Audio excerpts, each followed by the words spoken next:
Hello मित्रांनो, मी Satyam sir आपल्या सगळ्यांचं स्वागत करतो मुकेश सर चॅनलवरती. तर चला, या लेक्चरमध्ये आपण बघणार आहोत ॲटम्स अँड न्यूक्लियाय मधलं पुढचं रेडियस, वेलॉसिटी आणि एनर्जीच्या डेरिवेशन बद्दल डिस्कशन. लास्ट लेक्चर्समध्ये आपण यामध्ये बघितलेलं आहे की बोर्स पॉस्च्युलेट्स वगैरे आपण स्टडी केलेले आहेत पूर्ण. बोर्सचा फर्स्ट पॉस्च्युलेट काय होता, त्याचा फॉर्म्युला काय, सेकंड पॉस्च्युलेटचा काय, हे लक्षात ठेवायचं आहे. ठीक आहे. आता हे वाला जे आहे ना, हे वाला जे आहे ना, हे वाले याचा जो फॉर्म्युला येतो याच्याकडनं व्हीचा फॉर्म्युला हा कामी येणार आहे. बघा पुढे कसा कामी येणार आहे. इथनं व्हीचा फॉर्म्युला काय बनेल तुमचा, NH divided by 2π into MR. काय बनेल, काहीच नाही, व्ही इथं आहे, MR इकडं डिवाइड केलं. हा फॉर्म्युला उचलून इथं ठेवायचा, रेडियसचं डेरिवेशन होतं. Is that simple. ठीक आहे, एकदम सिम्पल. लक्ष द्या आता थोडंसं कसं करायचं आपल्याला.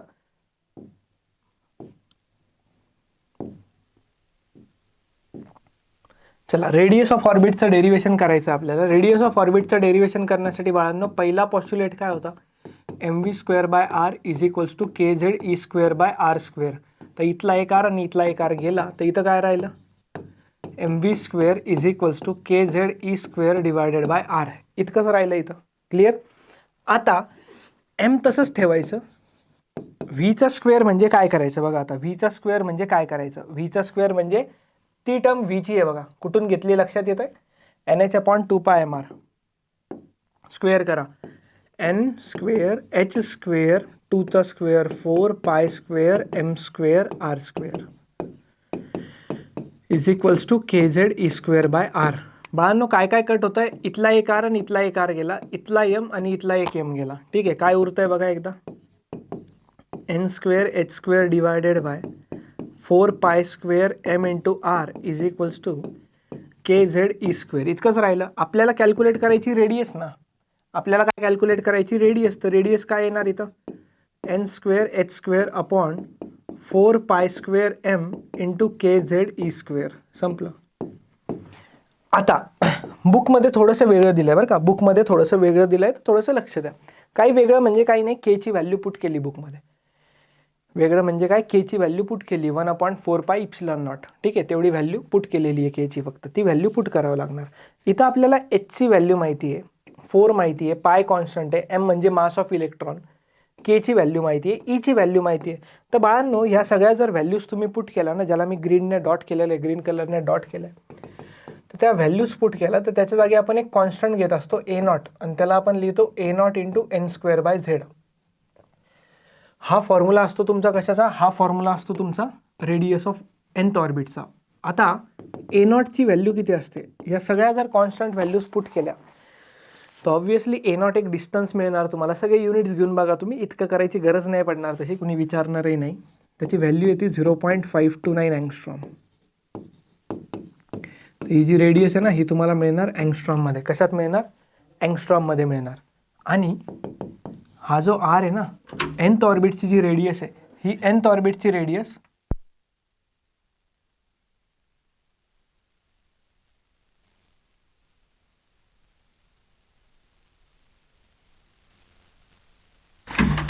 तर बाळांनो इथं आर nth ऑर्बिटची रेडियस जी येते n² डायरेक्टली प्रपोर्शनल आहे आणि झेडला इन्व्हर्सली प्रपोर्शनल. लक्षात ठेवा. ठीक आहे, radius of nth orbit is directly proportional to n² आणि इन्व्हर्सली प्रपोर्शनल टू झेड आहे.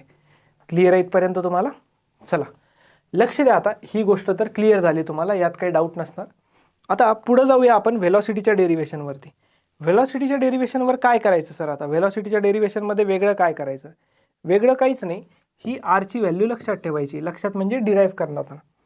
आता बघा नेक्स्ट बघायचं व्हेलॉसिटीचं डेरिवेशन काय होतं, mv²/r इज इक्वल्स टू काय होतं रे, kze²/r². करेक्ट आहे. आरनी हा आर कॅन्सल केला. आता m into v² is equals to kze² divided by, आता आरला काय घ्यायचं आहे, आरला काय घ्यायचं, लक्ष ठेवा, लक्ष ठेवा. आरला काय करायचं आहे आता ते सांगतो तुम्हाला. ठीक आहे, सांगतोय, लक्षात ठेवा. आरला काय व्हॅल्यू पुट करायची आहे, आरची व्हॅल्यू तिथून न उचलता डायरेक्ट किंवा इकडून पुट करा ना. इकडे घेऊन देतो तुम्हाला, थांबा, सगळी व्हॅल्यू देतो त्याची. हां, इथून व्ही काढलं ना, इथून जर आर काढलं तर काय भेटणार रे, NH/2πm इंटू व्ही भेटणार. बरोबर. आता जिथे तुम्ही व्ही पुट केलं होतं, आता आरला हे पुट करा, NH/2πmv. NH upon 2πm into V. ठीक आहे, हे MV स्क्वेअर तसंच ठेवा, हे वरती घेऊन जातं, काय होऊन जाणार 2πmv into KZE square divided bye N into H. तर बाळांनो इथनं M आणि M हे काय झालं, कॅन्सल झालं. व्हीने एक व्ही पण गेला, तर इथं काय राहतं आहे बघा, व्ही इज इक्वल्स टू राहिलं आहे 2πKZE square divided bye NH. आता हा झाला व्हेलॉसिटीचा फॉर्म्युला. हा कशाच फॉर्म्युला झाला गड्या? अरे गड्या, हा झाला व्हेलॉसिटीचा फॉर्म्युला, कळालं का? आता या व्हेलॉसिटीच्या फॉर्म्युल्यामध्ये पण बघा काय काय कॉन्स्टंट आहे, 2π, केची व्हॅल्यू माहिती आहे, ई माहिती आहे, एच माहिती आहे. या सगळ्या गोष्टी पुट करून टाकायच्या ना. या सगळ्या गोष्टी जर तुम्ही पुट करून टाकल्या तर काय राहणार इथं तुम्हाला, त्याच्या जागी V0 पुट करा आणि इथं राहणार Z/N. जे कॉन्स्टंट नाही आहे ते होतं Z/N. कळालं? आणि आता काय करायचं तुम्हाला, आता हे झालं, याचं युनिट लिहायचं मीटर पर सेकंड. किती युनिट यायचं, metre per second. V0 constant value येणार, V0ची व्हॅल्यू येते 2.18 into 10⁶ metre per second. V0 is equals to 2.2 into 10⁶ metre per second. Clear? Clear आहे इथपर्यंत तुम्हाला? होप सो इथपर्यंत सगळ्या गोष्टी तुम्हाला क्लिअर झाल्या असणार रेडियस आणि वेलॉसिटीच्या फॉर्म्युल्याबद्दल.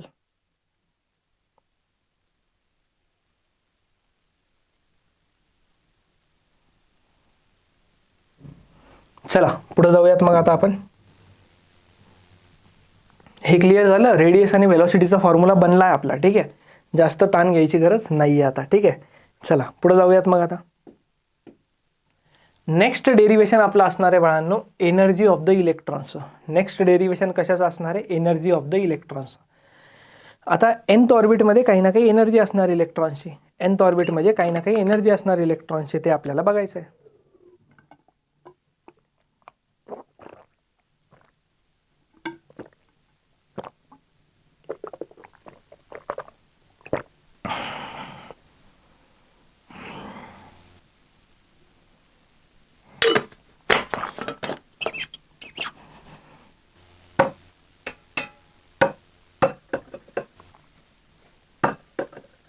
चला, एनर्जी आता कोणती कोणती एनर्जी असणार तुमच्याकडे,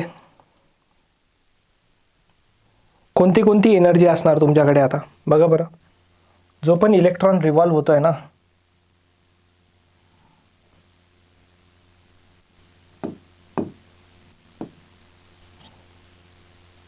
जो पण काय इलेक्ट्रॉन तुमचा रिव्हॉल्व होतोय ना, आता त्या इलेक्ट्रॉनकडे एनर्जी असणार.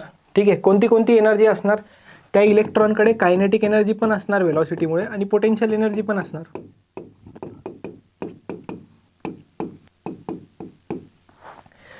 तर आता त्याच्याकडे कायनेटिक पण आहे आणि पोटेन्शियल पण आहे. कायनेटिक एनर्जी कुठून काढायची, कशी काढायची, सगळं बघूया, थोडंसं लक्ष द्या. कायनेटिक एनर्जीचा फॉर्म्युला काय असतो रे, 12mv स्क्वेअर असतो, बरोबर आहे. मला फर्स्ट पॉस्ट्युलेट काय होता आठवतंय का, हे सगळं लिहायचं तुम्हाला डेरिवेशनमध्ये. mv square by r is equals to KZE square by r square होतं, करेक्ट आहे. हे आरने इथलं एक आर कॅन्सल झालं, हाफनी मल्टिप्लाय करा, तर इथं काय झालं, 12mv square is equals to KZE square divided by 2r. संपलं ना. 12mv स्क्वेअरचा जागी लिहू शकतो ना, बिलकुल लिहू शकतो. काय लिहू शकतो, KZE स्क्वेअर बाय 2r. ही झाली कायनेटिक एनर्जीची गोष्ट. कुणाची गोष्ट झाली, कायनेटिक एनर्जीची गोष्ट झाली. आता गोष्ट करूया पोटेन्शियल एनर्जीची.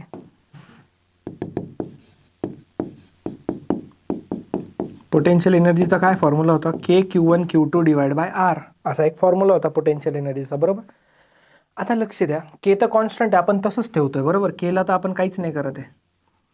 Q1 म्हणजे काय, न्यूक्लियसचा चार्ज, आणि Q2 म्हणजे काय, इलेक्ट्रॉनचा चार्ज. Q1 म्हणजे न्यूक्लियसचा चार्ज आणि Q2 म्हणजे काय, इलेक्ट्रॉनचा चार्ज. थांबा यार, AC लावतो.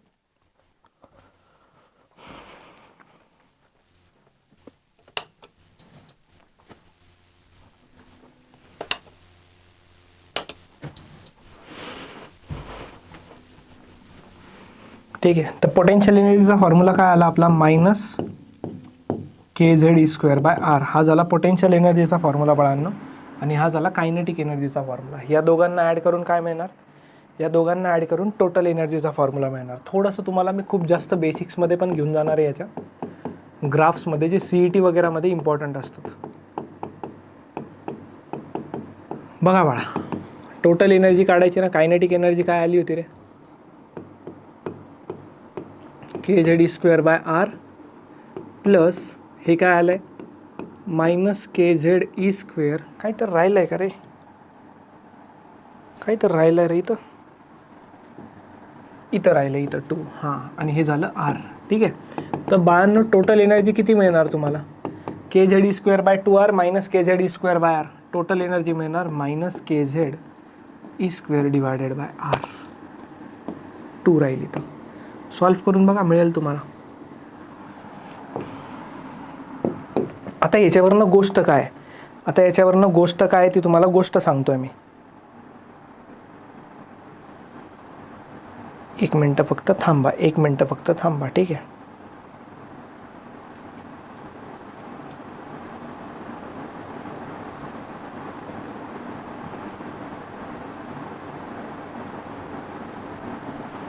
चला, ह्याच्यावरनं मी तुम्हाला सांगत होतो की कायनेटिकचा पण फॉर्म्युला हा कायनेटिक, हा पोटेन्शियल आणि हा टोटल आहे. तर बघा रे, काय मिळतं आहे तुम्हाला? पोटेन्शियल एनर्जीचं आणि टोटल एनर्जीचं काय रिलेशन आहे?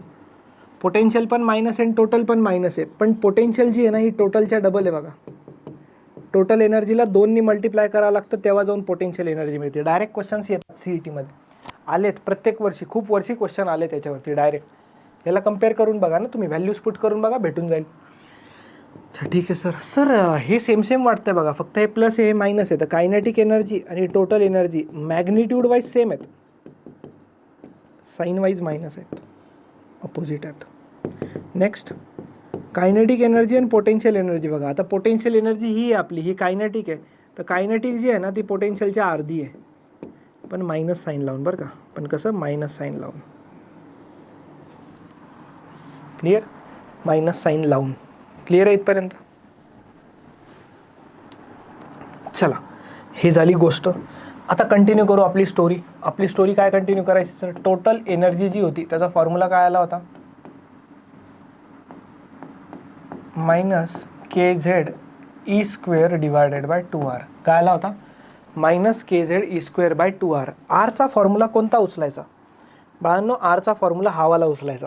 हावाला direct उचलतोय n²h² 4π² mkZe².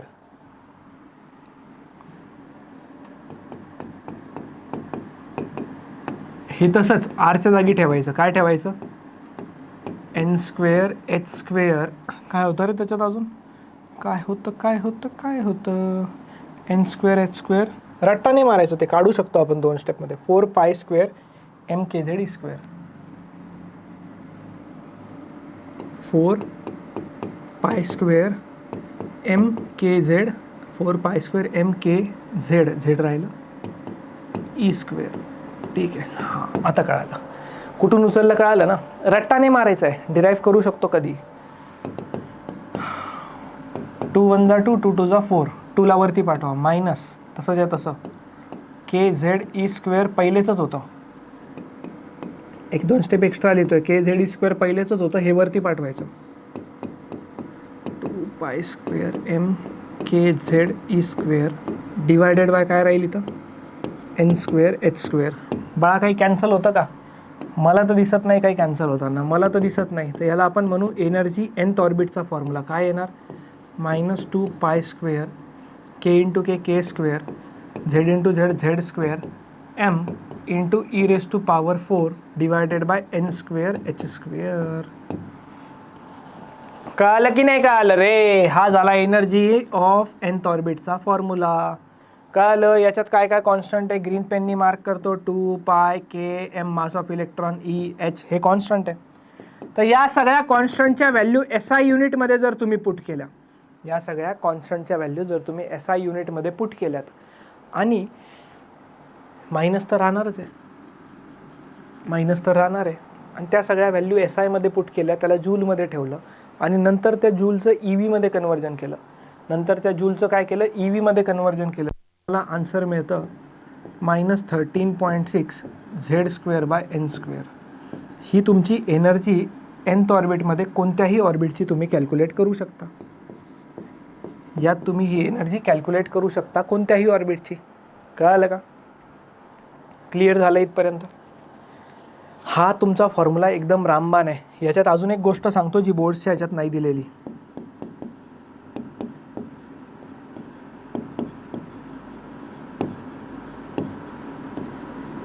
Binding energy जी काय टोटल एनर्जी असते ना तुमची त्याचंच मॅग्निट्यूड असतं. हे मायनस आलं म्हणून मायनस लावून टाका. बाकी बाइंडिंग एनर्जी आणि टोटल एनर्जी दोघांचं मॅग्निट्यूड सेम असतं, साईन ऑपोजिट आहे फक्त.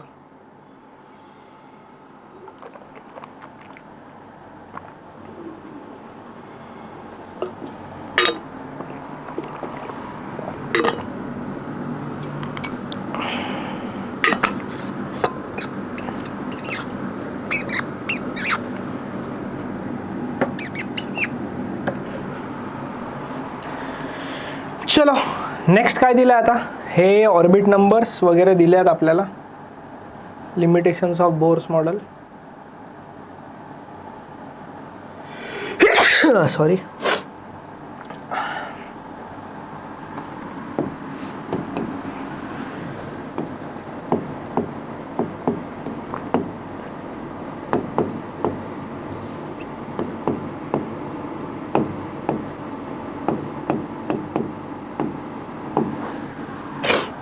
Energy level profile of hydrogen atom. Energy level profile diagram सुद्धा म्हणतो याला आपण बाळांनो. कसं बघा, nth ऑर्बिटच्या एनर्जीचा फॉर्म्युला काय आला आपला, -13.6 इंटू Z²/n². एनर्जी येणार EV मध्ये.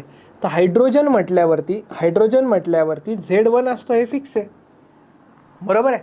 तर हायड्रोजनच्या कोणत्याही ऑर्बिटची जर तुम्हाला एनर्जी कॅल्क्युलेट करायची तर ती कशी कॅल्क्युलेट करणार तुम्ही, -13.6 डिवायडेड बाय n² अशी कॅल्क्युलेट करणार.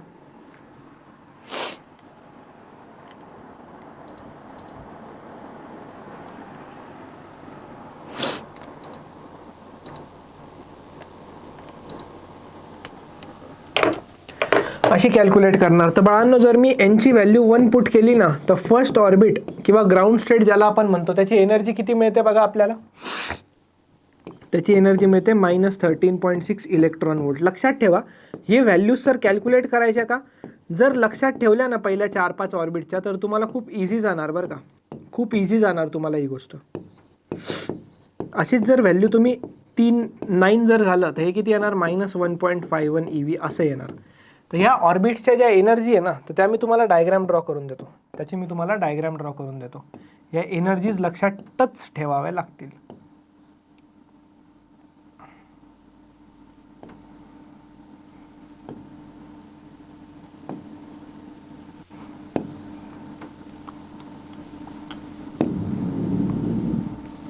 बघा इतक्या व्हॅल्यूज सांगतोय, थोड्याशा एक्स्ट्रा सांगणार आहे, ठीक आहे.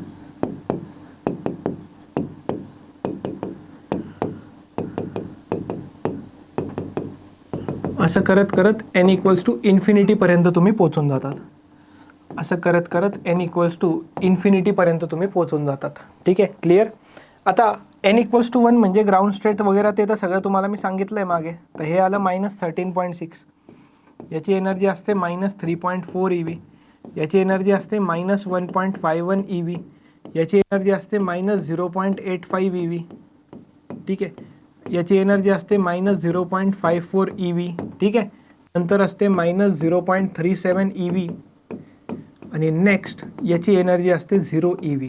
तर जसं जसं आपण वरती जातोय तशी तशी एनर्जी वाढत जाते, हे आपण बोलत होतो बघा. जसं जसं वरती जातोय तशी तशी एनर्जी वाढत जाते, याबद्दल आपण बोलत होतो. तर ते याच प्रूफवरती आपण बोलत होतो की तुम्ही तर म्हणसाल सर व्हॅल्यू कमी होते, बाळा मायनसमध्ये कमी होते. क्लिअर आहे का? होप्सो ही गोष्ट तुम्हाला क्लिअर झाली असणार आहे. ठीक आहे. तर मला वाटतं या लेक्चरमध्ये इथंच थांबू. या लेक्चरला परत रिवाईज करा. नेक्स्ट लेक्चरमध्ये आपल्याला एक डेरिवेशन करायचं आहे परत, त्यामुळे इथं थांबतोय. तर चला मित्रांनो, भेटूया पुढच्या लेक्चरमध्ये. टिल देन वाचत राहा, रिवाईज करत राहा. Tata, bye bye, take care. चॅनलला सबस्क्राईब करून जा, व्हिडिओला लाईक आणि शेअर करा, कमेंट करा कसा वाटतोय व्हिडिओ.